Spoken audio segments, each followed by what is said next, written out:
ओम गुरु सत्ताय नमः। परम पूज्य गुरुदेव वेदमूर्ति तपोनिष्ठ पंडित श्री राम शर्मा आचार्य वाङ्मय 31 संस्कृत संजीवनी श्रीमद् भागवत एवं गीता। स्नेह सलीला शक्ति स्वरूपा परम वंदन्या माताजी समर्पणम। ओम वंदे भगवतीं देवीं श्रीरामं च जगद्गुरुं पादपद्मे तयोः श्रित्वा प्रणमामि मुहुर्मुहुः। मातृवर्तलालित्री च पितृवर्तमार्गदर्शिका नमोऽस्तु गुरुसत्तायै श्रद्धा प्रज्ञायुता च या भगवत्यः जगन्मातुः श्रीरामस्य जगद्गुरुः पादुकायुगले वन्दे श्रद्धा प्रज्ञास्वरूपयोः। नमोऽस्तु गुरुवे तस्मै गायत्रीरूपिणे सदा यस्य वाङ्मृतं हन्ति विषं संसारसंज्ञकम् असम्भवं सम्भव कर्तुमुद्धतं प्रचण्डझञ्झावृत्तिरोधसक्षमं युगस्य निर्माणकृते समुद्धतं परं महाकालं मुं नमाम्यहम्।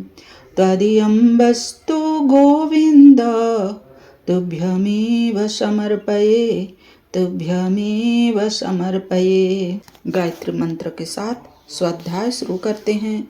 ओम भूर्भुवः स्वः तत्सवितुर्वरेण्यं भर्गो देवस्य धीमहि धियो यो नः प्रचोदयात्। यह कार्य कारण रूप जगत जिनसे उत्पन्न होता है, जिनमें स्थित है और जिनमें लीन होता है तथा जो मिट्टी की वस्तुओं में व्याप्त मृतिका के समान सब में ओतप्रोत है, उन पर ब्रह्म स्वरूप आपको मैं नमस्कार करता हूँ। पहला, यह विश्व ब्रह्मांड ही परमात्मा का सगुण साकार रूप है। दूसरा, विराट ब्रह्म को नमस्कार करना अपनी श्रद्धा को विश्वहित से जोड़ देना है। भगवान कृष्ण इंद्रप्रस्थ पहुँचे। युधिष्ठिर तथा अन्य पांडवों ने उनका स्वागत किया। एक दिन कृष्ण तथा अन्य सभासद राजसभा में बैठे थे। युधिष्ठिर ने कृष्ण को आदरपूर्वक प्रणाम कर राजसूय यज्ञ करने की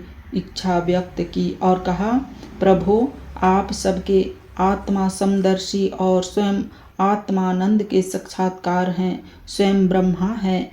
आप में यह मैं हूँ और यह दूसरा, यह अपना है और यह पराया, इस प्रकार का भेदभाव नहीं है। फिर भी जो आपकी सेवा करते हैं उन्हें उनकी भावना के अनुसार फल मिलता है। ठीक वैसे ही जैसे कल्प वृक्ष की सेवा करने वाले को उस फल जो न्यूनाधिकता अधिक होती है वह तो न्यूनाधिक सेवा के अनुरूप ही होती है। इसमें आप में विषमता या निर्दयता आदि दोष नहीं आते। पहला, भगवान निष्पक्ष हैं, उनमें मेरे तेरे का भेद नहीं है। दूसरा, उन्होंने कुछ सिद्धांत निर्धारित कर रखे हैं। व्यक्ति उन्हीं के अनुसार अपनी भावना तथा सेवा के अनुरूप फल पाते हैं। भगवान कृष्ण ने युधिष्ठिर की प्रशंसा करते हुए उनके राजसूय यज्ञ करने के विचार का समर्थन किया और कहा, महाराज, पृथ्वी के समस्त नरपतियों को जीतकर सारी पृथ्वी को अपने वश में करके और यज्ञोचित संपूर्ण सामग्री एकत्र करके फिर इस महायज्ञ का अनुष्ठान कीजिए। पहला, भगवान अच्छे विचारों के समर्थन तथा उन्हें पूरा करने वाले हैं। दूसरा, राजसूय यज्ञ राजनीतिक एकता का प्रतीक है। उसके लिए उचित पूर्व तैयारी आवश्यक है। यद्यपि आप हर प्रकार से चक्रवर्ती सम्राट पद के उपयुक्त हैं, किंतु जब तक सभी नरेशों को अपने समर्थन में नहीं लिया जाता तब तक यह क्रिया संपन्न नहीं हो सकती। इसमें आपको कोई कठिनाई भी नहीं है, किंतु जरासंध इसमें प्रधान बाधा है। उसे मारे बिना यह कार्य नहीं हो सकता। उसने बहुत से राजाओं को कैद कर रखा है, अतः जरासंध को मारकर राजाओं को मुक्त कराइए, तभी आपका आयोजन सफल हो सकेगा। युधिष्ठिर ने कहा, जब आप ही उससे आतंकित हैं तो हम उसे कैसे जीत सकेंगे। कृष्ण ने युधिष्ठिर को उत्साहित किया। उन्हें नीति का महत्व समझाते हुए कहा, वीर पुरुषों का इतना ही कर्तव्य है कि वे अपने हृदय के संतोष के लिए नीति शास्त्र में बताई हुई नीति के अनुसार शत्रुओं पर आक्रमण करें। अच्छी नीति एवं सलाह प्राप्ति होने पर आरंभ किया हुआ कार्य पूर्ण रूप से सफल होता है। पहला कार्य सिद्धि में पुरुषार्थ ही प्रधान कारण है। दूसरा, अपनी पूरी शक्ति से कार्य करना चाहिए। जब हम लोग नीति का आश्रय लेकर शत्रु के शरीर के निकट तक पहुंच जाएंगे, तब जैसे नदी का वेग किनारे के वृक्ष को नष्ट कर देता है, उसी प्रकार हम शत्रु का अंत क्यों न कर डालेंगे। हम अपने छिद्रों को छिपाए रखकर शत्रु के छिद्र को देखेंगे और अवसर मिलते ही उस पर बलपूर्वक आक्रमण कर देंगे। पहला, बुद्धिमत्ता पूर्वक अपना कार्य बना लेना ही सर्वोत्तम नीति है। दूसरा, अपनी कमजोरियां शत्रु से छिपाए रखनी चाहिए, अथवा यदि जरासंध को युद्ध में मारकर उसके पक्ष में रहने वाले शेष सैनिकों द्वारा हम भी मारे गए तो भी कोई हानि नहीं है। अपने जाति भाइयों की रक्षा में संलग्न होने के कारण हमें स्वर्ग की प्राप्ति होगी। पहला, स्वकर्तव्य का पालन करते हुए मृत्यु भी श्रेयस्कर है। दूसरा, स्वजनों तथा अशक्तों की रक्षा ही क्षत्रिय धर्म है। उसके लिए हर खतरा उठाया जाना चाहिए। इस तरह युधिष्ठिर को समझाकर कृष्ण ने कहा, सेना सहित आक्रमण कर जरासंध को पराजित करना मुश्किल है, अतः आप भीम और अर्जुन को मुझे सौंप दीजिए। हम तीनों युक्ति पूर्वक जरासंध का वध करने में समर्थ हो सकेंगे। युद्ध में तो संपूर्ण देवता और असुर भी उसे जीत नहीं सकते, अतः मेरी समझ में यही आता है कि उसे बाहु युद्ध के द्वारा जीतना चाहिए। पहला, किसी भी कार्य को करने से पूर्व लाभ हानि का विचार कर लेना चाहिए। दूसरा, कोई भी व्यक्ति संपन्न नहीं होता, उसकी कमजोरी का विचार कर ही विपक्ष को पराजित करना चाहिए। मुझ में नीति है, भीमसेन में बल है और अर्जुन हम दोनों की रक्षा करने वाले हैं। अतः जैसे 3 अग्नियाम यज्ञ की सिद्धि किया करती है, उसी प्रकार हम तीनों मिलकर जरासंध के वध का काम पूरा कर लेंगे। पहला, संगठन की शक्ति अपूर्ण को पूर्ण बनाती है। दूसरा, नीति, बल एवं शौर्य मिलकर ही कार्य सिद्धि में सक्षम हैं। राजन, यदि आप मेरे हृदय को जानते हैं और यदि आपका मुझ पर विश्वास है तो भीमसेन और अर्जुन शीघ्र ही धरोहर के रूप में मुझे दे दीजिए। पहला, जिन्हें अपने प्रयत्न एवं पुरुषार्थ में विश्वास है, उनका कार्य भी निश्चित संपन्न होता है। दूसरा, जरासंध वध की सारी जिम्मेदारी कृष्ण ने अपने ऊपर ले ली। युधिष्ठिर ने कहा, प्रभु, मुझे पूरा विश्वास है कि आप जरासंध को मारने में अवश्य सफल होंगे। मुझे आपकी कार्य कुशलता पर पूरा भरोसा है। आप तीनों सुखपूर्वक यात्रा करें। युधिष्ठिर की आज्ञा पाकर तीनों वीर ब्राह्मणों का वेश बनाकर मगध के लिए चल पड़े। वे मगध की राजधानी जा पहुँचे। राजधानी परकोटी से घिरी हुई थी। वे परकोटे के दरवाजे से न जाकर चैत्यक पर्वत के ऊपर से राजधानी में प्रवेश कर गए तथा जरासंध के महल में जा पहुँचे। जरासंध ने उनका स्वागत किया। भीम और अर्जुन मौन रहे। कृष्ण ने कहा, इन दोनों ने मौन ले रखा है, आधी रात के बाद ही आपसे बात हो सकेगी। जरासंध उन तीनों ब्राह्मणों को यज्ञशाला में ठहराकर स्वयं राजभवन चला गया। आधी रात होने पर जरासंध उन ब्राह्मणों के पास पहुंचा। उसने कहा, आप वेश तो ब्राह्मणों का बनाए हैं, किंतु आपके कार्य ब्राह्मण जैसे नहीं हैं। आपने चैत्यक पर्वत का शिखर तोड़कर राजधानी में प्रवेश किया है, फिर भी आप लोग निर्भय दिखाई देते हैं। यह अपराध आपने क्यों किया है? मुझे आप लोगों के बारे में संदेह है, अतः आप अपनी वास्तविकता बताइए। कृष्ण ने कहा, राजन, शत्रु के घर में इसी तरह से प्रवेश किया जाता है। जरासंध ने कहा, मेरी तो आपसे कोई शत्रुता नहीं है। तब कृष्ण ने कहा, तुमने समूची क्षत्रिय जाति से शत्रुता की है तथा क्षत्रिय जाति की मुखिया महापुरुष की आज्ञा से ही हम तुम्हें दंड देने आए हैं। तुमने अनेक राजाओं को कैद कर रखा है तथा तुम उनकी बलि करना चाहते हो। बृहद्रथ कुमार, तुम्हारे द्वारा किया पाप हम सब लोगों पर लागू होगा, क्योंकि हम धर्म की रक्षा करने में समर्थ और धर्म का पालन करने वाले हैं। किसी देवता की पूजा के लिए मनुष्य का वध कभी नहीं देखा गया। फिर तुम कल्याणकारी देवता भगवान शिव की पूजा मनुष्यों की हिंसा द्वारा कैसे करना चाहते हो? पहला अन्याय करने की तरह अन्याय सहना पाप है। दूसरा किसी को भी कष्ट देने से वे अप्रसन्न होते हैं। तुमने वास्तव में ठीक ही कहा। हम लोग ब्राह्मण नहीं क्षत्रिय हैं। ये दोनों भाई भीम और अर्जुन हैं तथा मैं हूँ तुम्हारा बैरी कृष्ण। हम लोग महाराज युधिष्ठिर की आज्ञा से तुम्हें तुम्हारे पापों का दंड देने के लिए आए हैं।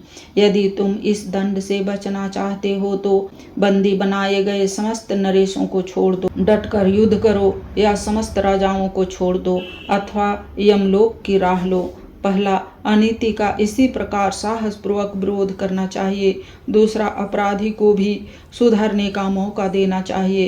कृष्ण के इस प्रकार ललकारने पर जरासंध अपने पुत्र सहदेव को गद्दी सौंपकर युद्ध के लिए तैयार हो गया। कृष्ण ने पूछा, तुम हम तीनों में से किसके साथ युद्ध करना चाहते हो? उसने भीम के हाथ युद्ध करना स्वीकार किया। दोनों में युद्ध आरंभ हो गया तथा बिना रुके लगातार चलता रहा। जरासंध कुछ थकने लगा तब भीम ने उसे जमीन पर गिरा दिया एवं घुटनों से उसकी रीढ़ तोड़ डाली।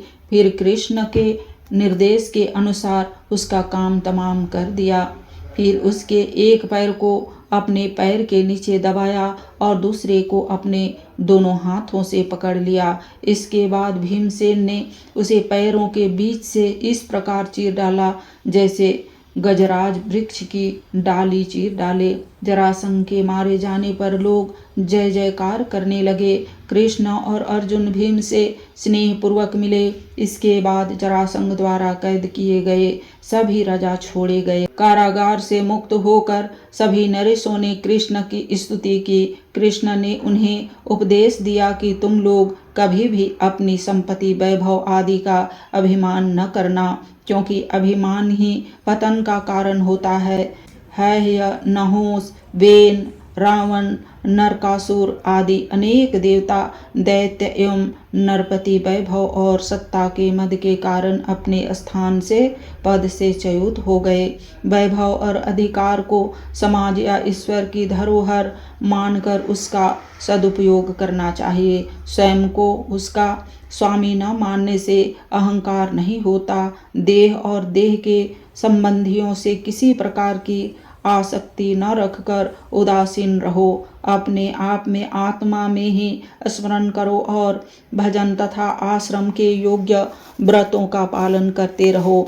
अपना मन भली भांति मुझ में लगाकर अंत में तुम लोग मुझ ब्रह्म स्वरूप को ही प्राप्त हो जाओ। पहला, आसक्ति रहित होकर कर्तव्य पालन करते हुए संसार में रहना चाहिए। दूसरा, आश्रम व्यवस्था व्यक्ति के विकास तथा समाज के उत्कर्ष के लिए उपयोगी है। उसके अनुरूप अपने कर्तव्य पूरे करने चाहिए। इस तरह सभी राजाओं को समझाकर कृष्ण ने उन्हें विदा किया। भगवान का गुणगान करते हुए सभी नरेश अपनी अपनी राजधानी को लौट गए।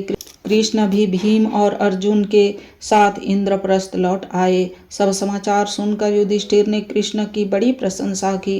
राजसूय यज्ञ की तैयारियां प्रारंभ हुई। सभी नरेशों को आमंत्रित किया गया। समय पर सभी पधारे। राजन, राजसूय यज्ञ का दर्शन करने के लिए देश के सब राजा, उनके मंत्री तथा कर्मचारी, ब्राह्मण, क्षत्रिय, वैश्य, शूद्र सब के सब वहां आए। पहला, यज्ञ में सबको आमंत्रित करना चाहिए। दूसरा, सभी वर्णों के व्यक्ति यज्ञ में भाग ले सकते हैं। परीक्षित, राजसूय यज्ञ में जितने लोग आए थे, परम सिलवान, ऋत्विज, ब्रह्मवादी सदस्य, ब्राह्मण, क्षत्रिय, वैश्य, शूद्र, राजा, देवता, ऋषि, मुनि, पितर तथा अन्य प्राणी और अन्य अनुयायियों के साथ लोकपाल आदि सबकी पूजा युधिष्ठिर ने की। इसके बाद वे लोग धर्मराज से अपने अपने निवास स्थान को चले गए। पहला यज्ञ में सभी वर्णों के व्यक्ति केवल दर्शक ही नहीं रहते थे, उन्हें पूजा आदि कार्यों में बराबरी से भाग लेना होता था। सबका आदर सत्कार हो जाने के बाद यज्ञ में आए हुए नरेशों की पूजा का विचार किया गया। प्रथम पूजा के लिए जिसे चुना जाए इसके लिए सम्मति मांगी गई और अधिकांश नरेशों ने कृष्ण की अग्र पूजा करने की राय दी। इसके अनुसार कृष्ण की पूजा और स्तुति की गई। यह देखकर शिशुपाल उत्तेजित हो गया।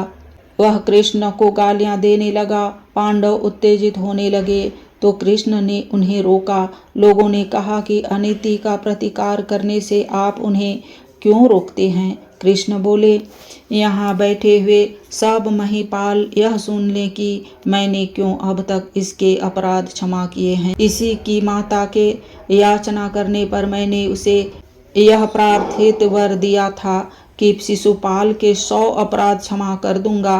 राजाओं, वे सब अपराध अब पूरे हो गए हैं, अतः आप सभी भूमिपतियों के देखते देखते मैं अभी इसका वध किए देता हूँ। व्यक्तियों को सुधरने समझने का अवसर एक सीमा तक ही दिया जाता है, फिर दंड ही देना पड़ता है। ऐसा कहकर सभी के देखते देखते कृष्ण ने चक्र से शिशुपाल का मस्तक काट डाला। युधिष्ठिर का यज्ञ संपन्न हुआ। कुछ दिन वहां रुककर कृष्ण द्वारका लौट आए। यहाँ साल्व ने द्वारका पर चढ़ाई कर दी थी। आते ही कृष्ण का उसे सामना हुआ। घमासान युद्ध के बाद कृष्ण ने साल्व का वध कर डाला।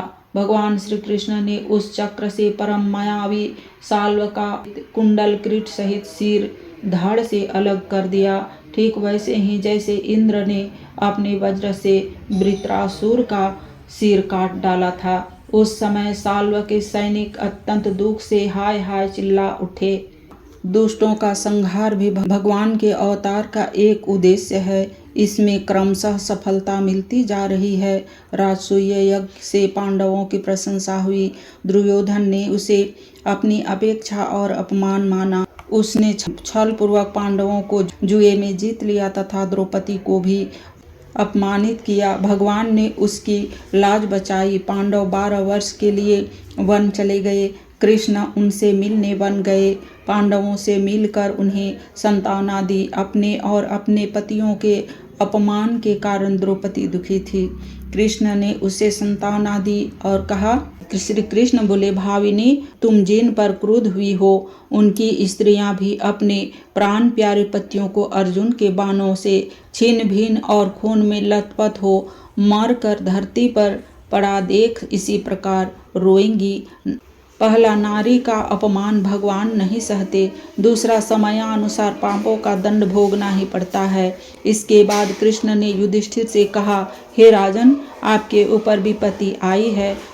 आज के वीडियो में इतने ही। लाइक, सब्सक्राइब और शेयर करें। धन्यवाद। ओम शांति।